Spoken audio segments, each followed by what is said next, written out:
Hello guys, कैसे हो आप सब। होप आप सब भी बहुत अच्छे होंगे।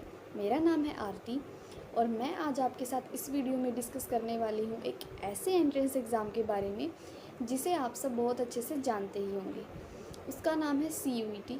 गाइस, ये एग्ज़ाम होता है 15 मई के बाद से और ये एग्ज़ाम अराउंड 1 वीक और 10 डेज़ तक चलता है। सो गाइस, इस एग्ज़ाम में हमारे रह चुके हैं around 25 to 30 days. So guys, अब इस एग्ज़ाम की प्रिपरेशन करने के लिए हमें जो ये आने वाला हमारे 25 to 30 डेज़ हैं, या आप कह सकते हो कि जो हमारा आने वाला 1 मंथ है, उसमें हमें बहुत ही अच्छे से प्रिपरेशन करनी होगी। वैसे ये एग्ज़ाम इतना मुश्किल भी नहीं है, क्योंकि जैसा कि आप सब ने 12th पास आउट की ही होगी, तो इसमें भी सिलेबस क्लास 12th का ही आता है। सो गाइस, बस इसमें फ़र्क इतना सा होता है कि बोर्ड्स में जो हमारा एग्ज़ाम होता है वो सारे सब्जेक्टिव होते हैं, और इसमें ये जो हमारा CUET का एग्ज़ाम है ये हमारा ऑब्जेक्टिव है।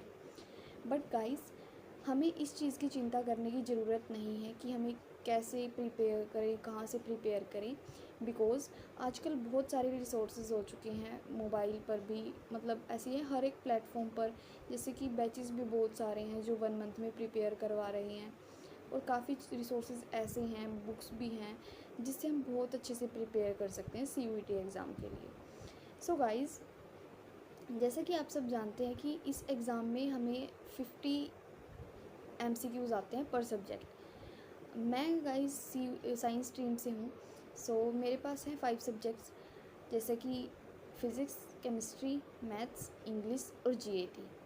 सो गाइज़, मैंने ले रखा है PW का बैच, और मैं ये वाला बैच है जो वो 30 मार्च को स्टार्ट हुआ था।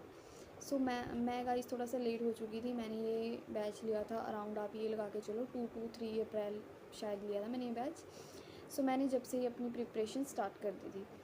सो गाइज़, फिर मैंने ये बैच लिया, जैसे उसमें बहुत ही अच्छे से प्रिपेयर करवा रखा था, और मतलब ऐसे वीडियोस भी लाइव थी, और हर एक चैप्टर को बहुत अच्छे से करवा रखा था। PYQs भी बहुत अच्छे से इन्होंने कंप्लीट करवा रखे थे। तो उस वजह से गाइज़ ये काफ़ी।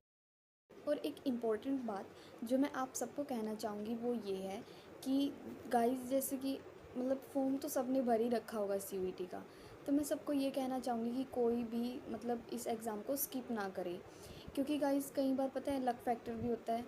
और मैं तो ये मानती हूँ कि देखो, जैसे कि एग्ज़ाम MCQs बेस्ड है, तो कम से कम मतलब ये कि पूरा नहीं तो कुछ तो सही। और अगर आप जाकर इसको दोगे भी ना, तो ये एग्ज़ाम का लेवल इतना हाई फाई भी नहीं होता कि बच्चा बिल्कुल ही मतलब ऐसे डम्ब मतलब हो जाए बिल्कुल एग्ज़ाम को देते ही। बट नहीं, ये एग्ज़ाम काफ़ी ठीक ठाक होता है। मतलब जैसे ये MCQ बेस्ड होता है तो हम तुक्के भी मार कर आ सकते हैं, बट तुक्का स्ट्रेटजी भी कभी कभी चलती है, बट वो भी स्मार्टली चलती है जब हमें ये हो कि 4 ऑप्शंस में से 2 ऑप्शंस का तो कम से कम पता ही हो कि हाँ, इनमें से तो एक है ही। But it's okay.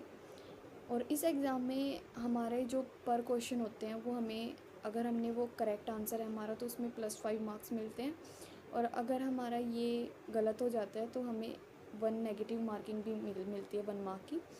So guys, but don't fear. So guys, अगर आपको कोई भी इंफॉर्मेशन चाहिए, कोई भी मतलब जैसे स्टडी से रिलेटेड या CUET से रिलेटेड, तो आप मुझे कमेंट्स में पूछ भी सकते हैं। और गाइज़, बाकी मैं डेली स्टडी रूटीन अपने डालती ही हूँ, और अगर आपको वो पसंद आते हो या आपको उसमें कुछ और अलग चाहिए या कुछ नया चाहिए, या आपको मुझसे नोट चाहिए या जो भी चाहिए, आप मुझे कमेंट्स में कह सकते हैं। मैं उसका रिप्लाई ज़रूर दूँगी। And thanks for watching.